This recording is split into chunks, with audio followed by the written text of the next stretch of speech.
สวัสดีจ้าพ่อแม่พี่น้องพ่อกันอีกคือการเนาะกับหนังสือคัมภีร์ธรรมดาที่บ่ธรรมดาเนาะธรรมานุปัสสนาสติปัฏฐานเนาะพี่น้องปัจที1นิวรณ์หาเครื่องกันความดีเนาะพี่น้องเบิ่งก้อนภิกษุทั้งหลายภิกษุตามเห็นธรรมในธรรมอยู่จังใดเนาะภิกษุในธรรมมีในนี้ย่อมตามเห็นธรรมในธรรมคือนิวรณ์หาภิกษุตามเห็นธรรมในธรรมคือนิวรณ์หาจังใดเนาะ1ก็คือการฉันทาความพอใจในกามนั่นละภิกษุในธรรมมีในนี้เมื่อกามฉันทามีอยู่ภายในจิตเฮาย่อมรู้ชัดว่ากามฉันทามีอยู่ภายในจิตของเฮาเนาะเมื่อกามฉันทาบ่มีอยู่ณภายในจิตเฮาก็ย่อมรู้ชัดว่ากามฉันทาบ่มีอยู่ณภายในจิตของเฮาคือกันกามฉันทาที่ยังบ่เกิดสิเกิดขึ้นด้วยประการใดเฮาก็ย่อมรู้ชัดประการนั้นนั่นละกามฉันทาที่เกิดขึ้นแล้วสิละเสียได้ด้วยประการใดเฮาก็ย่อมรู้ชัดประการนั้นคือกันกามฉันทาที่ละได้แล้วสิบ่เกิดขึ้นต่อไปด้วยประการใดเฮาก็ย่อมรู้ประการนั้นคือกันเนาะพยาบาทคือความโกรธทีนามิทาความง่วงความซึมอุทธัจจะความฟุ้งซ่านรำคาญใจวิกิตอิจฉาความสงสัยลังเลเนาะภิกษุย่อมตามเห็นธรรมในธรรมภายในอยู่แหนตามเห็นธรรมในธรรมภายนอกอยู่แหนตามเห็นธรรมภายนำธรรมภายนอกภายในอยู่แหนตามเห็นธรรมคือความเกิดขึ้นในธรรมอยู่แหนตามเห็นธรรมคือความเสื่อมในธรรมอยู่แหนตามเห็นธรรมคือทั้งเกิดขึ้นและทั้งความเสื่อมในธรรมอยู่เนาะพี่น้องอันหนึ่งสติของเธอตั้งมั่นอยู่ถ้ามีอยู่กับเพียงสักว่าความหูเพียงสักว่าอาศัยระลึกหูเท่านั้นเธอเป็นผู้อันตัณหาและทิฏฐิบ่อาศัยอยู่แล้วและบ่ถือมั่นอีหยังในโลกนี้เบิ่งก้อนภิกษุทั้งหลายแม่แบบนี้ละภิกษุชื่อว่าตามเห็นธรรมในธรรมคือนิวรณ์หาอยู่เนาะ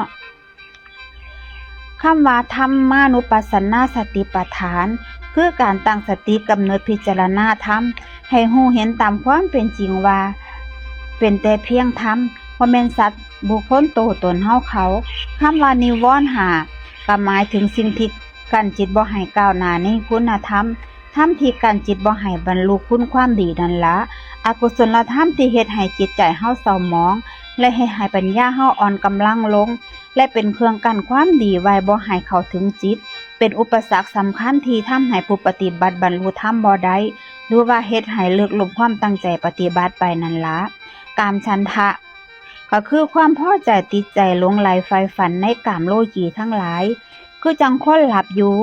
พยาบาทคือความคิดหลายความคัดเครื่องแค้นใจความบ่พอใจจากความบ่ได้สมดังปรารถนาในโลกีสมบัติทั้งปวงคือจังคนถึกลงท่านทรมานอยู่นั่นละทีนามิทะก็คือความหดหู่และเสื่อมซึมความขี้คร้านท้อแท้อ่อนแอหมดอาลัยไร้กำลังใจทางกายบ่เคยฮึกเหิมอีหยังเลยอุทธัจจะกุจจะเนาะความฟุ้งซ่านและร้อนใจความกังวลกระวายกลุ่มกังวลความคิดซัดซ้ายตลอดบ่สงบนิ่งอยู่ในความคิดใดๆวิกิตกิจฉาคือความลังเลสงสัยกล้ากลัวบ่เต็มที่บ่มั่นใจในอีหยังลักษณะของนิวรณ์1กามฉันทะก็คือน้ำที่ผสมกับสี2พยาบาทก็คือจังน้ำที่กำลังเดือด3ทีนามิทะก็คือจังน้ำที่จอกแหโปกคุ้มอยู่นั่นละ4อุทธัจจะกุจจะก็คือจังน้ำที่เป็นพื้น5วิกิตกิจฉาก็คือจังน้ำที่มีเปลือกตมผู้คนย่อมบ่อาจมองเห็นสิ่งที่อยู่ใต้น้ำได้ชั้นใดเมื่อจิตมีนิวรณ์บุคคลนั้นย่อมบ่อาจเห็นจิตตามจริงได้สะดวกกับจังสันคือกันนั่นละอาหารของนิวรณ์ในที่นี้หมายถึงปัจจัยอันนำมาซึ่งผลก็คือนิวรณ์ซึ่งอาหารของนิวรณ์ทั้งหมดนั้นถ้าสังเกตเบิ่งสิพ้อว่ามีการกระทำในใจโดยบ่แยบคายหรืออโยนิโสมนสิการเป็นองค์ประกอบนำเสมอปรากฏอยู่ในกาลสูตร1เบิ่งก้อนภิกษุทั้งหลายสุภานิมิตคือสิ่งที่สวยงามนั่นละมีอยู่การกระทำให้เห็นมากซึ่งอโยนิโสมนสิการในสุภานิมิตนั้นนี่เป็นอาหารให้กามฉันทาทิ้งยังบ่เกิดขึ้นได้หรือที่เกิดแล้วให้เจริญไพบูรย์ยิ่งขึ้นเนาะ2เบิ่งก้อนภิกษุทั้งหลายปฏิฆานิมิต สิ่งที่น่าขัดเคืองแค้นใจมีอยู่การกระทำให้มากซึ่งอโยนิโสมนสิการปฏิฆานิมิตนั้นนี่เป็นอาหารให้พยาบาทที่ยังบ่เกิดขึ้นหรือที่เกิดขึ้นแล้วให้เจริญไพบูลย์ยิ่งขึ้น 3. เบิ่งก้อนภิกษุทั้งหลายความบ่ยินดีความขี้คร้านความบิดขี้เกียจความเมาอาหารความที่ใจหดหู่มีอยู่การกระทำให้มากซึ่งอโยนิโสมนสิการในสิ่งพวกนี้นี่เป็นอาหารให้ทีนามิทาที่ยังบ่เกิดขึ้นหรือที่เกิดขึ้นแล้วให้เจริญไพบูลย์ยิ่งขึ้นเนาะ 4. เบิ่งก้อนภิกษุทั้งหลายความบ่สงบใจมีอยู่การกระทำให้หลายซึ่งอโยนิโสมนสิการในความบ่สงบใจนั้นก็คือการพูดคุยการคุกคีกับหมู่คณะนี่เป็นอาหารให้อุทธัจจกุจจะที่ยังบ่เกิดขึ้นหรือบ่ที่เกิดขึ้นแล้วให้เจริญไพบูลย์ยิ่งขึ้นเนาะเบิ่งก้อนภิกษุทั้งหลายทำทั้งหลายอันพินที่ตั้งแห่งวิจิตรอิจฉามีอยู่การเรียนรู้หน่อยการบ่ถามผู้หูความเขือบแข้งใจนั่นละการกระทำให้มากซึ่งอโยนิโสมนสิการในธรรมพวกนี้นี่เป็นอาหารให้วิจิตรอิจฉาที่ยังบ่เกิดขึ้นหรือที่เกิดแล้วให้เจริญไพบูลย์ยิ่งขึ้นไปเนาะพี่น้องกรรมฐานที่เหมาะสมกับนิวรณ์ในคัมภีร์วิสุทธิมรรคแสดงไว้ว่าเป็นอารมณ์ของสัมมนากรรมฐาน 1. กามฉันทะให้ภาวนากายสติอนุภกรรมฐาน10อาหารและปฏิกูลสัญญาความสำคัญหมายในอาหารว่าเป็นของปฏิกูล 2. พยาบาทให้ภาวนาอัปปมัญญาหรือว่าพรหมวิหาร4วรรณกสิณคือกสิณสีแดงเขียวเหลืองเขียวพาเป็นอารมณ์ 3. ทีนามิทะให้ภาวนาอนุสติจิตคือพุทธานุสติธัมมานุสติสังฆานุสติศีลานุสติจาคานุสติเทวตานุสติอุปสมานุสติและอาโลกสัญญากำหนดเอาแสงสว่างเป็นอารมณ์เด้อ 4. อุทธัจจกุจจะให้ภาวนากสิณ6คือปัทวิกสิณอาโปกสิณวายโยกสิณเตโชกสิณอากากสิณอาโลกสิณเพื่อเพิ่มกำลังสมาธิหาวิจิตรอิจฉา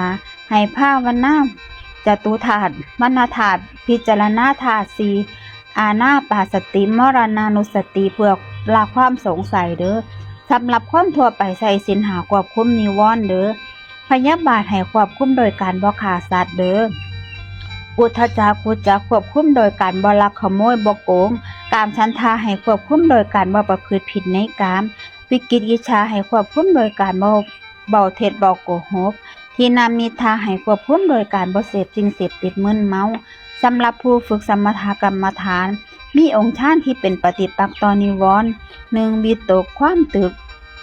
แก้ทีนามิทะ 2. วิจารความตองแก้วิจิตรอิจฉา 3. ปิติความอิ่มใจแก้พยาบาท 4. สุขจิตเป็นสุขแก้อุทธัจจกุจจะเนาะ 5. เอกคตา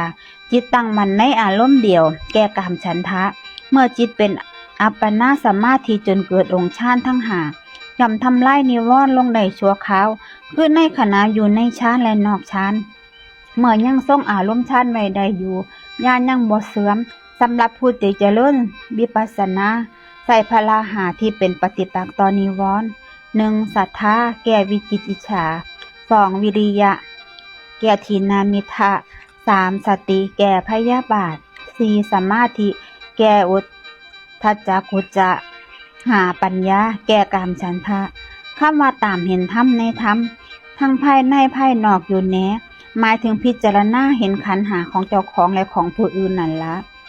ผู้เขียนเพิ่นพยายามรวบรวมทุกแง่มุมของนิวรณ์มาไว้ในที่นี้ทั้งหมดเพราะเห็นว่ามีความสำคัญและเป็นอุปสรรคสำหรับการภาวนาของผู้ฝึกใหม่อย่างหลายหากฝึกจิตจนชำนาญแล้วย่อมเห็นนิวรณ์เป็นเพียงสภาวะธรรมอย่างหนึ่งเท่านั้นวิธีการฝึก 1. ผู้ปฏิบัติใหม่มักสิพอกับนิวรณ์หาเป็นด้านแรกเอิ้นง่ายๆว่ามักบ่มักง่วงฟุ้งสงสัยจงระวังอย่าให้อาหารแก่นิวรณ์เด้อ 2. เมื่อกามฉันทะเพิ่นเฮ็ดงานสิมีลักษณะพอใจในกามคุณอารมณ์คือรูปเสียงกลิ่นรสสัมผัสที่น่ายินดีน่าพอใจคิดมักสินึกถึงเพศตรงกันข้ามอยากแต่งตัวอยากกินอาหารอร่อยเป็นต้น ให้ผู้ปฏิบัติสังเกตที่อาการของมันว่ามันมีอยู่หรือบ่มีก่อนมันสิเกิดมันสิปรุงแต่งเรื่องอีหยังขึ้นมาก่อนแล้วตอนมันสิดับมันดับไปได้จังใดนั่นแหละ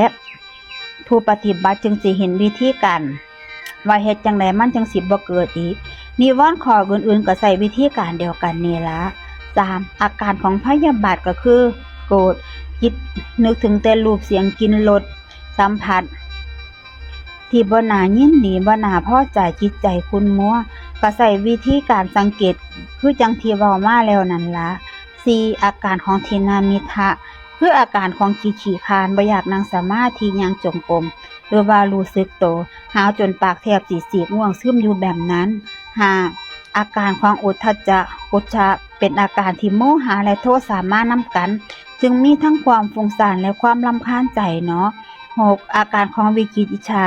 ก็คืออาการที่จิตสงสัยในการปฏิบัติสงสัยในพระพุทธพระธรรมพระสงฆ์ว่ามีอีหลีบ่ดีอีหลีหรือบ่เป็นต้นเนาะอย่ามัวแต่หาคำตอบให้กับความสงสัยเด้อเมื่อสงสัยก็ให้รู้ว่าสงสัยเท่านั้นธรรมานุปัสสนาสติปัฏฐานบทที่2การทำผ่านน้อยพี่น้องขันธ์5ทั้งหมดของสรรพสิ่งเบิ่งก่อนภิกษุทั้งหลายอีกข้อหนึ่งภิกษุตามเห็นธรรมในธรรมคืออุปทานขันธ์5ภิกษุตามเห็นธรรมในธรรมคืออุปทานขันธ์5จังไดเนาะภิกษุในธรรมวินัยนี้พิจารณาเห็นแบบนี้ว่าอย่างนี้รูปอย่างนี้ความเกิดขึ้นแบบของรูปแบบนี้ความดับแห่งรูปอย่างนี้เวทนาแบบนี้คือความเกิดขึ้นแห่งเวทนาแบบนี้ความดับแห่งเวทนาแบบนี้สัญญาแบบนี้ความเกิดขึ้นแห่งสัญญาและแบบนี้คือความดับแห่งสัญญาแบบนี้คือสังขารแบบนี้คือความเกิดขึ้นแห่งสังขารแบบนี้คือความดับแห่งสังขารแบบนี้คือวิญญาณแบบนี้คือความเกิดขึ้นแห่งวิญญาณแบบนี้คือความดับแห่งวิญญาณเนาะเบิ่งก่อนภิกษุทั้งหลายแม่นแบบนี้แล้วภิกษุชื่อว่าตามเห็นธรรมในธรรมคือขันธ์5อยู่เนาะถอนบทเรียนขันธ์บัตรพี่น้องคำว่าขันธ์5ก็หมายถึงกองรูปธรรมและนามธรรม5หมวดที่ประชุมกันเขาเป็นหน่วยรวมซึ่งบัญญัติเอิ้นว่าสัตว์บุคคลตัวตนเฮาเขาเป็นต้นส่วนประกอบ5อย่างที่รวมเขาเป็นชีวิต1รูปขันธ์คือกองรูปส่วนที่เป็นรูปร่างกายพฤติกรรมและคุณสมบัติต่างๆของส่วนที่เป็นร่างกายส่วนประกอบฝ่ายรูปธรรมทั้งหมด2เวทนาขันธ์คือกองเวทนาส่วนที่เป็นการเสวยอารมณ์ความรู้สึกสุขทุกข์หรือว่าซื่อๆเฉยๆนั่นละ3สัญญาขันธ์คือกองสัญญาความกำหนดได้หมายหูในอารมณ์6คือรูปเสียงกลิ่นรสโพธพภธรรมารมณ์ก็คือขาวเขียวดำแดงเสียงทุ้มแหลมกลิ่นหอมเหม็นเปรี้ยวหวานมันเค็มสัมผัสนุ่มนวลแข็งกระด้างเป็นต้นเด้อ4สังขารขันธ์คือกองสังขารส่วนที่เป็นความปรุงแต่งคุณสมบัติต่างๆของจิตมีเจตนาเป็นตัวนำปรุงแต่งคิดให้ดีหรือชั่วหรือว่าเป็นกลางๆ5วิญญาณขันธ์คือกองวิญญาณส่วนที่เป็นความรู้แจ้งอารมณ์ความรู้อารมณ์ทางอายตนะทั้ง6มีการเห็นการได้ยินเป็นต้นก็ได้แก่วิญญาณ6ขันธ์5นี้ย่อลงมาเป็น2ก็คือน้ำและรูปขันธ์จัดเป็นรูป4ขันธ์นอกนั้นเป็นน้ำคำว่าอุปทานขันธ์หมายถึงขันธ์อันเป็นที่ตั้งแห่งความยึดมั่นถือมั่นขันธ์ที่ประกอบด้วยอุปทานก็ได้แก่รูปเวทนาสัญญาสังขารวิญญาณที่ประกอบด้วยอาสวะก็คือกิเลสที่ไหลซึมซับไปย่อมใจเมื่อประสบอารมณ์ต่างๆนั่นละอารมณ์อันเป็นที่ตั้งของการกำหนดสติรูปขันธ์ก็คือเป็นอารมณ์แห่งกายานุปัสสนาเมื่อตามหัวอยู่เนื่องเป็นเหตุให้ลักษณะแห่งความมองงามอสุภะปรากฏขึ้นขณะเดียวกันย่อมละความเข้าใจผิดว่างามไปได้เวทนาขันธ์คือเป็นอารมณ์แห่งเวทนานุปัสสนาเมื่อตามหัวอยู่เนื่องเป็นเหตุให้ลักษณะแห่งทุกข์ขังปรากฏขึ้นขณะเดียวกันย่อมละความเข้าใจผิดว่าเป็นสุขไปได้เนาะวิญญาณขันธ์คือเป็นอารมณ์แห่งจิตตานุปัสสนาเมื่อตามหูอยู่เนื่องเป็นเหตุให้ลักษณะแห่งความบ่เที่ยงอนิจจังปรากฏขึ้นขณะเดียวกันย่อมรับความเข้าใจผิดว่าเที่ยงไปได้สัญญาขันธ์และสังขารขันธ์เป็นอารมณ์แห่งธรรมานุปัสสนา เมื่อตามหูอยู่เนืองๆเป็นเหตุให้ลักษณะแห่งความบ่แม่นตัวตนคืออนัตตาปรากฏขึ้นเนาะขณะเดียวกันย่อมรับความเข้าใจผิดว่าเป็นตัวตนไปได้ด้วยพี่น้อง วิธีฝึกเนาะ 1. ขันธ์ห้านี่ครอบคลุมทั้งกายเวทนาจิตและธรรมให้สังเกตเพิ่มว่ามีหน้าตาเป็นแบบใดเกิดและดับไปแบบใดเพื่อให้แยกรูปและนามออกจากกันได้ 2. สังเกตเบิ่งจิตที่มีอุปทานความงามอยู่ว่าขอไปยึดถือเอาขันธ์ห้าว่าเป็นตัวกูของกูตั้งแต่เมื่อใดเมื่อเห็นอุปทานจิตที่ถอดถอนความยึดถือนั้นออกมาทันที 3. ขันธ์ห้าเฮ็ดงานอยู่ตลอดเวลาทั้งเวลาหลับและตื่นการตามหูขันธ์จึงต้องเฮ็ดอยู่เนืองๆบ่ว่าสิเฮ็ดจิตใดอยู่ก็ตามเด้อเปรียบคือจังว่าเฮาทุกคนมีอุปกรณ์การตามหูอยู่ตลอดเวลานั่นละ4. เมื่อฝึกจิตจนกระทั่งเห็นรูปนามเกิดดับได้หรือว่าเห็นเป็นไตรลักษณ์ได้นั่นละจึงสิเห็นขันธ์ทั้งห้าเฮ็ดงานแยกจากกันได้อย่างชัดเจนหานามขันธ์เวทนาสัญญาสังขารและวิญญาณเกิดดับพร้อมกันอาศัยอารมณ์อย่างเดียวกันจึงเป็นเรื่องยากลาสำหรับผู้ที่บ่ได้ฝึกจิตสิเห็นว่ามันเป็นอนัตตาได้ส่วนรูปขันธ์เกิดดับ